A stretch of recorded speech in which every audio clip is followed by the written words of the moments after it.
Nataka unishoot. Which kind of pose do you want? Here we speak English. Matak. Matak. Which kind of pose do you want? Matak. Which kind of pose is matak? Matak. Nataka. Madam. Nini? Nataka. You want to show your ass? Matak. Yes, matak. That's what you call matak. Yes. Let's try and see if we can get it. Do matak. No.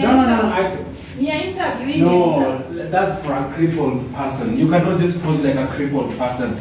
This is a crippled person. I want you to see if you can pose like ladies pose. Matako yangu itaonekana nikifanya hivi. Pose like Hivi ndio itatoka hapa. Madam, leo siku nataka kuongea Kiswahili unanisumbua. Mimi sasa kuonesha matako. Kama hauna pose kama watu wengine na miaka yako imeenda wewe, ni pose gani tunanikujia hapa za nini tunaonesha matako? Samata, nataka zionekane. Madam, pose vizuri. Unaona hivi inaonekana. Hakuna. Just pose. Kama hauna kubali kitu uko nayo. Sawa? Kama hauna mimi na usinisumbue.